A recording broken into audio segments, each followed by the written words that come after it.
네, 오늘 탑10은 IM투자증권 신사업 추진팀 이화진 과장 함께하겠습니다. 어서 오세요. 네, 안녕하세요. 네, 과장님 반갑습니다.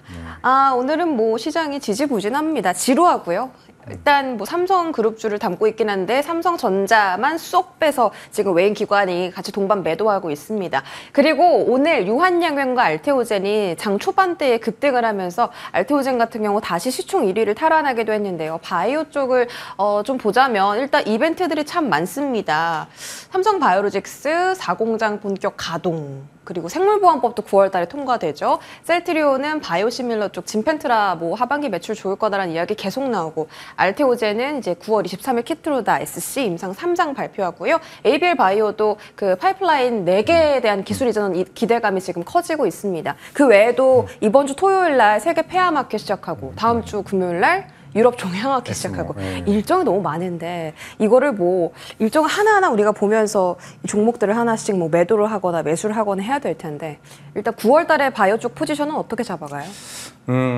이미 2분기 때 기대감이 굉장히 좋았고 실적도 잘 나왔고 그리고 이벤트성에 따른 기술 이전 계약권도 있었고 그러면 이제 중요한 거는 이제 삼성 바이오로직스는 일단은 숫자로 보여줬잖아요. 일단 2분기 때는 실적이 좋아졌기 때문에 일단은 사공장에 따라 이제 본격적인 매출 성장이 좀 기대가 있을 것으로 보이고 있는데 물론 이제 공개가 되지는 않았습니다만 미국에 있는 굉장히 큰 제약사와의 공급 계약의 이슈로 인해 가지고 매출이 앞으로는 계속 큰 성장을 할 가능성이 좀 높다고 보이고 있습니다.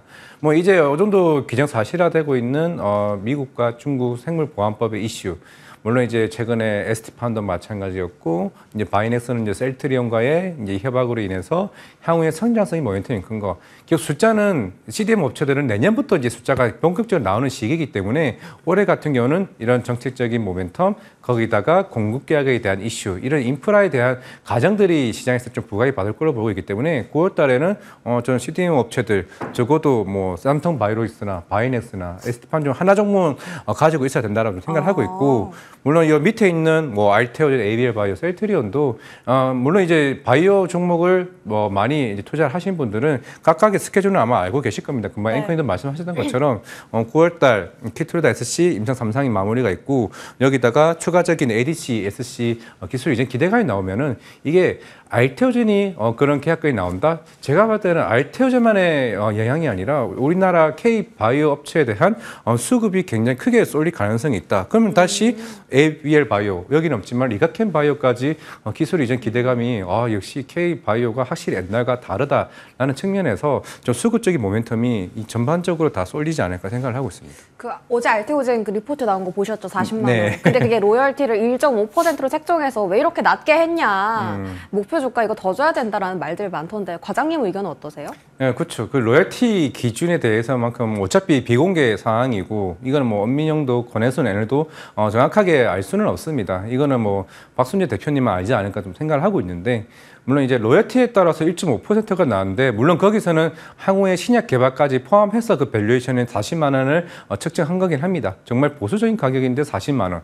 그러면 이제 물론 권혜순 애널도 다른 종목도 하긴 했습니다만은 적어도 머크의 키트루다 SC가 임상 3상이 마무리되고 추후에 이제 바이오 시밀러에 대한 진출, 향후 적응증 확대에 따른 밸류에이션. 그러면 이게 사실 뭐 알테오젠에 대해서만큼은 적어도 저는 의심할 필요는 저는 없다라고 좀 생각을 하고 있는 상황이고 그러면은 K 바이오에 대한 수급은 더 충분히 좋아지고 있겠고 왜냐면 예전에 권혜순 애널이 사실 알테오젠을 쓰다가 그 이후에는 사실 리포트를 안 냈어요 한동안. 물론 이제 워낙 가격이 빠르게 올라왔고 그 목표가 산출에 대한 괴리가 워낙 컸었기 때문에 그런 측면에서 이번에 오히려 엄민영 애널보다 더 높은 목표가를 내세웠다는 거는 아마 이제 하나 둘 기관 애널들도 결국에는 메인이 알테오젠인 것만큼은 의심할 여지가 없다. 그러면 여기서 추가적인 리포트가 나올 가능성이 좀 다분히 나올 거로 보이고 있고 만약에 9월 23일 날 머크 임상 3상이 승인이 나온다. 네. 그럼 결국에는 뒤따라서 리포트가 아마 나오지 않을까 생각하고 있습니다. 더 올라가는 쪽으로요? 더 올라가고 또 여러 리포트가 새롭게 나온다. 다른 증권사들이.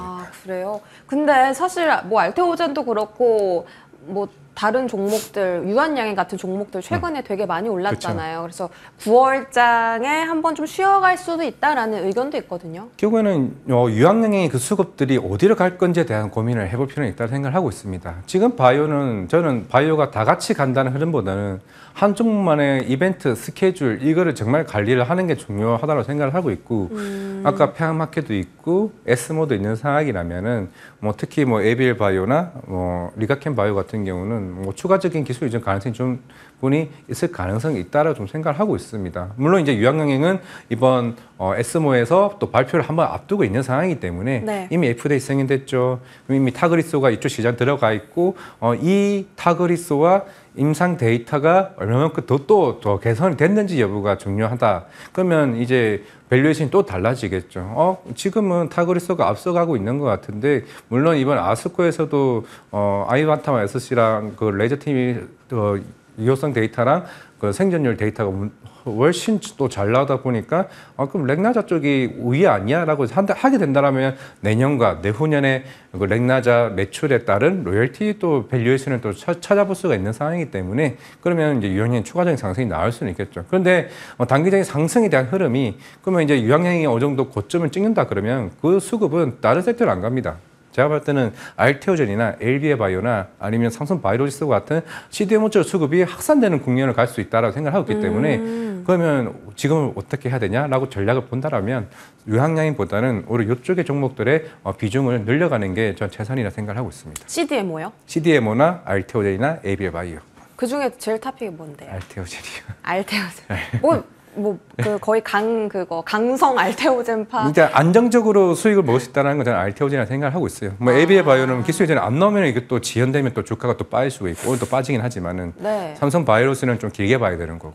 근데 오늘 수급 보니까 외국인은 삼성 바이오로직스 사고 기관은 셀트리온을 담던데 CDMO 쪽이 조금 더 수혜를 받을지 아니면 바이오시밀러가 조금 더 부각을 받을지 궁금해요. 지금은 CDMO라 생각을 하고 있고 일단 진펜테라는 일단 2분기 때는 그 매출액이 20억밖에 안 잡혔습니다. 그러면 3분기 때 숫자가 나와주는 것에 따라서 수혜를 받을 거고 뭐 셀트리온은 뭐 이미 PBM 등재를 이미 다 끝난 상황이고 이미 세팅은 다 됐기 때문에 이제 숫자가 나와줘야 시장은 셀트리온의 점수를 크게 줄 수 있지 않을까라고 본다면은 지금 당장에서는 정책 모멘텀과 그리고 2분기 실적 준비 그에 따른 새로운 공급 계약 그 이슈가 시장에 부각받지 않을까 생각하고 있습니다. 지금 보시는 것처럼 9월달에 CDMO 그 통과 그 생물보안법 통과 기대감이 올라가는데 뭐 그때까지는 계속 봐도 좋다. 근데 그쵸. 사실 CDMO 이거 생물보안법 통과돼도 뭐 공장 짓고 또 다시 또 우시바이오로직스 거 빼오고 하는데 시간이 굉장히 오래 걸리잖아요. 그래서 그거 금리 인하. 얼마의 미래까지 다 반영을 해야 되는 거예요? 보통 가치를? 그래서 금리 인하 수혜제로 가는 겁니다. 공장을 지으려면 돈이 필요하니까 자금 조달 수혜제로 금리 인하하는 최근 ST판도 마찬가지였고 그러면 보통 이게 삼성 바이오로직스도 내년 4월에 5공장이 지어지고 ST판도 25년이나 26년쯤에 추가적인 공장이 증설되는 걸로 기억을 하고 있는데 최근에 길리어드 사이언스가 추가적인 공급 계약이 나왔다. 그러면 이것뿐만 아니라 사실 ST판 같은 경우도 mRNA 도 하고 있고 그리고 저분자 화학의약품 하고 있고 그리고 최근에 올리고 핵산 관련해서 이제 렉비오 관련 개발도 이제 추가적으로 있는 상황이다 보니까 일단은 지금 우시 바이오로직스 이슈에 따라서 다른 빅파마 업체들도 본인들도 지금 다양한 선택지를 생각하고 있을 거라 생각을 하고 있습니다. ST팜이든 삼성 바이오로직스든 그러면 이런 수주 계약들이 여기서 끝나는 게 저는 아니라고 생각을 하고 있기 때문에 그러면 ST팜이든 삼성 바이오로직스든 그러면 추가적인 공급 계약이 나온다라고 하게 되면은 결국에 또 그 다음 순서가 결국에는 애널리스트 리포트가 목표가 상향입니다. 그럼 또 기간 수급 들어오죠.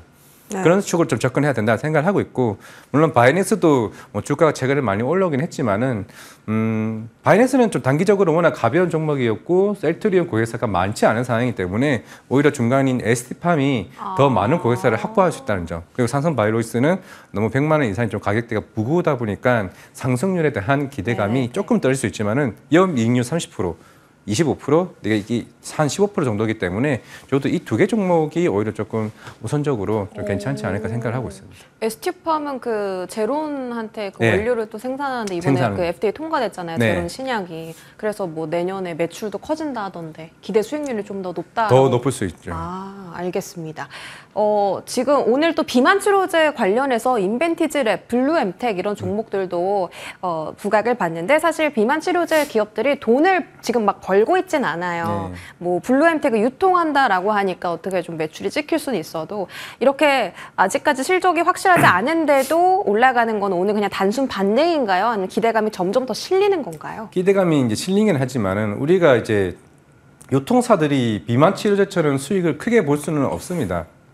앞으로 추가적으로 뭐 보험 관련 이슈도 있을 거고, 보험은 어차피 안 되는 거긴 하지만은 결국 마진율이 얼마만큼 많이 났느냐가 이제 중요할 것으로 보이고 있는데, 근데 아직까지 만약에 우리나라 이제 비만 치료제 막 사센다나 위고비나 들어온다 쳐도 과연 여기 수요가 실제적으로 우리가 전 세계 수요만큼의 증가율이 나올 수 있느냐 여부도 저는 체크를 할 필요가 있다고 생각을 하고 있습니다. 워낙 가격대가 좀 비싼 측면이 있기 때문에 그렇게 치면은 블렌텍 같은 회사들이 지금은 이 회사의 증가율로 인해서 많이 들어오게 되면은 거기다 실적이 크게 반영된다. 크게 반영된다기보다는 그냥 기대감을 저는 올라간다고 생각을 하고 있기 때문에 막상 실적이 제가 볼 때는 그렇게 많이는 좀 찍히지는 않을 거다라고 생각을 하고 있습니다. 알겠습니다. 마지막으로 HLB 한 번만 여쭤볼게요. 우리 개인 투자자분들께서 정말 관심 많은 종목이고 랭라자 아까 아니라 리보세라님 다시 승인 기대감 나온다. 빠르면 11월에 나온다고 하던데 그쪽 전망은 어떻게 보세요? 이제 HLB는 워낙 수급의 변동성이 크고, 물론 우리가 처음 이게 FDA 승인 여부를 나왔을 때도 여러 제약바이오 애들도 마찬가지입니다. 승인을 하든 안 하든 세론이다. 왜냐하면 애초에 주가가 많이 올라왔던 측면이 있습니다. 늘 항상 얘기하잖아요.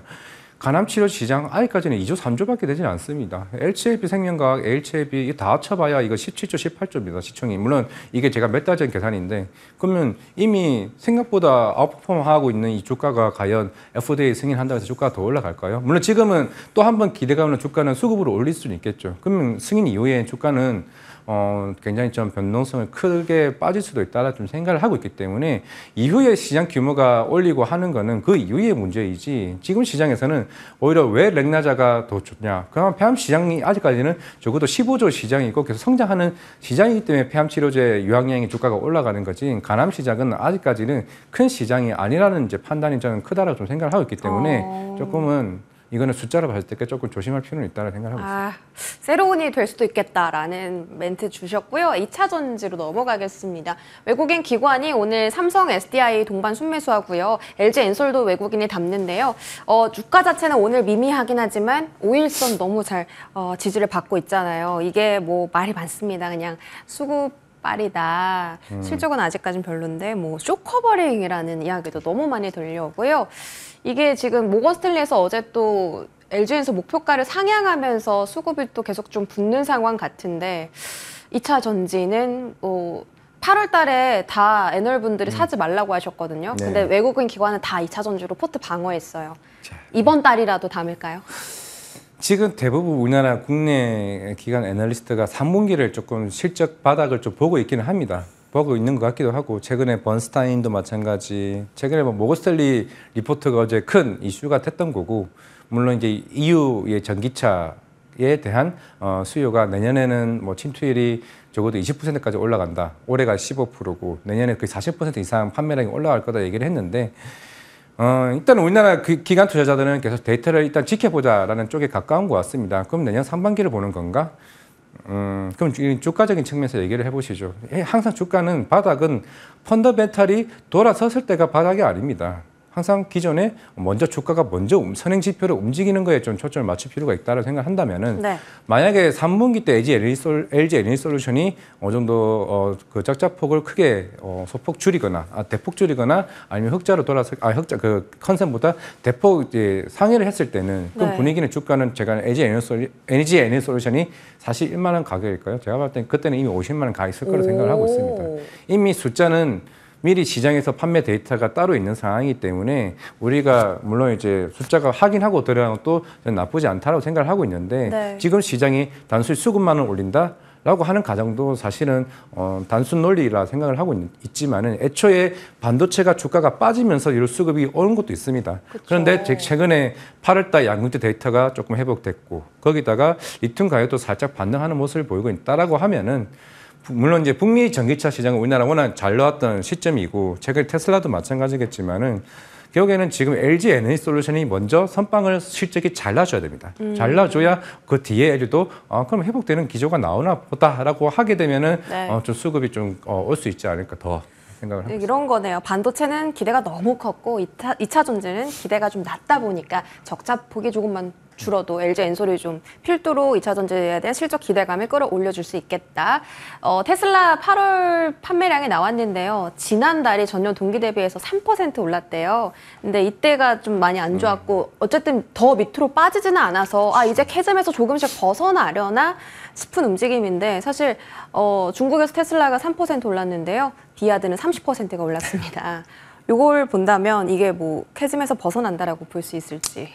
저는 그렇게까지는 생각을 안 하고 어차피 네. 중국 전기차 시장은 중국 시장에 따로 국한돼 있다고 생각을 하고 있고 물론 이제 테슬라의 중국 시장의 타겟은 결국 FSD 결국은 자율주행이라 좀 생각을 하고 있습니다. 거기에 따라서 판매량이 좀 달라진다고 보고 있는 상황이고 우리나라 2차 전지만으로는 결국에는 이제 북미 쪽이랑 유럽 쪽을 좀 데이터를 계속 봐야 된다라고 생각을 하고 있습니다. 결국 이제 침투율이 지금 북미 쪽은 10% 그리고 유럽은 거의 15% 정도.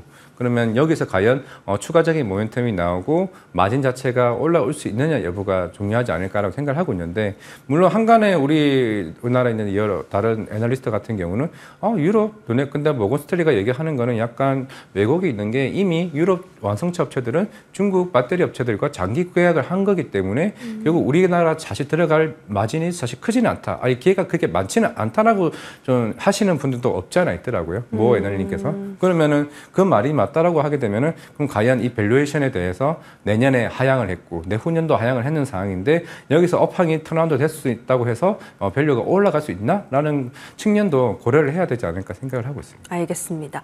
자, 그럼 지금 2차 전지에 뭐 매수 기회가 조금씩 나타난다라고 본다면 네.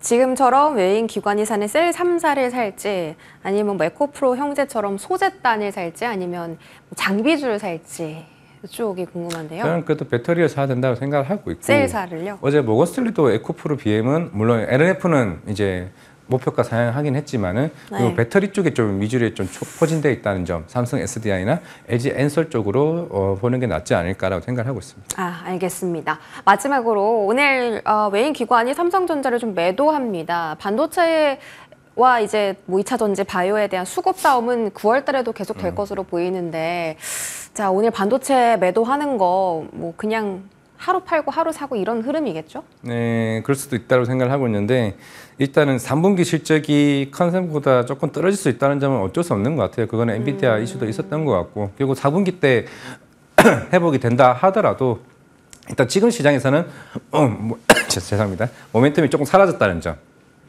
그리고 물론 이제 삼성전자가 과연 9월 달에 엔비디아에 납품이 되는지 여부가 그게 저 중요하지 않을까 생각을 하고 있습니다. 지금 SK하이닉스는 모멘텀이 없습니다. 없어요. 없기 때문에 삼성전자를 좀 간다라 좀 생각을 하고 있기 때문에 만약에 3분기가 피크다?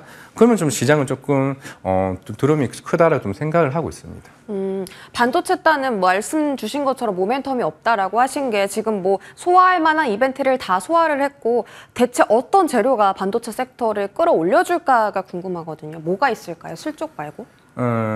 실적 말고는 결국에는 삼성전자는 아까 컬 테스트 여부 물론 워낙 이제 지연됐기 때문에 외국인 매도세가 더 가파르게 나왔다라고 저는 생각을 하고 있습니다. 그걸 돌려주기 위해서는 애초에 그 콘콜에서 나왔던 그 스케줄을 그대로 이어나가는 점. 결국에 3분기 때도 HBM 물론 2분기 또 HBM3 쪽으로 워낙 이제 잘 나왔었기 때문에 이번에 너네 중국 엔비디아 들어가는 거 그것까지 반영하면은 물론 올라가겠지만은 결국에는 가격이 높은 건 HBM3이기 때문에 그 3에서 과연 엔비디아 향후에 들어갈 수 있는 8단 반도체가 언제 납품이 되느냐 여부가 중요하지 않을까라고 생각을 하고 있습니다. 그게 하나의 좀 모멘텀이라고 생각을 하고 있고 그럼 SK 하이닉스 입장에서는 일단은 우리가 애초에 그 기관 애들이 예측을 했던 3, 4분기 이익 전망치 하향 결국 그대로 지금 시장이 가고 있다는 게 조금 아쉬운 따름이기 때문에 결국 엔비디아가 빠르게 새롭게 GB200이 출하락이 나오고 결국 또 다른 수요가 올라오는 게 중요하지 않을까 생각을 하고 있습니다. 근데 그 HBM3 통과 이야기 너무 이제 시장에 노출이 많이 된 재료라서 만약에 통과된다고 하면 외국인 수급이 돌아올까가 제일 포인트인 것 같거든요. 그렇죠. 그렇게 보세요? 돌아와야죠. 이 들어오는 게 그게 어느 정도 시점이라 좀 생각을 하는 것 같아요. 워낙 삼성전자가 6월달에 강하게 드라이브를 걸었던 것도 외국인 수급이라 좀 생각을 하고 있기 때문에 네. 지금 상황에서는 애초에 SK하이닉스도 거의 20만 원대에서 외국인이 매도세가 본격적으로 세게 나오고 나서 주가가 계속 빠지듯이 결국에는 이거는 외국인 플레이라고 좀 네. 할 수밖에 없다고 생각하고 있습니다. 그럼 지금 그냥 기다릴까요? 기다린다. 관망하자라는 포지션 반도체 쪽으로 잡아주셨습니다. 지금까지 하나만 더 할게요. 지금 아이폰 이제 그쪽에서 화웨이에서 화웨이. 또 폴더블 폰을 만들었다라고 하면서 부품주가 급락하는데요. 이쪽은 어떻게 해석을 해야 될까요? 이제는 저는 애플은 중국 시장을 타겟을 이제 낮춰야죠. 작년부터 화웨이가 스마트폰 점유율이 치고 올라왔고 실제로 폴더블 시장도 삼성전자가 거의 크게 위협받을 정도로 화웨이가 계속 올라오고 있습니다. 이거는 화웨이뿐만 아니라 오포나 비보나 샤오미나 이미 중국의 거의 5대 휴대폰 업체들이 항상 제각각 지금 신제품이 나오고 있는 상황이기 때문에 애플은 물론 이제 아이폰은 작년부터 거의 중국 비중이 매출 20%에서 계속 지금 줄어들고 있는 상황입니다. 아마 이번 새로 나오는 핸드폰도 마찬가지지 않을까라고 생각을 하고 있고 뭐 온디바이스 AI에 탑재한다고 하는데 이미 시장은 갤럭시나 여기를 통해서 네. 좀 익숙해져 있는 조금 이제 새로운 모멘텀이기 때문에 과연 판매량이 새롭게 나올까? 지금 뭐가 관련된 핸드폰을 봤을 때는 그렇게 판매량이 확 올라가지는 않을 것이다. 그리고 중국 시장을 놓쳐버리면은 그러면 결국에는 어쩔 수 없다 생각하고 있죠. 어렵네요. 알겠습니다. 네, 이야기 나눠봤고요. 이화진 과장 여기서 인사드리겠습니다. 고맙습니다. 네, 감사합니다.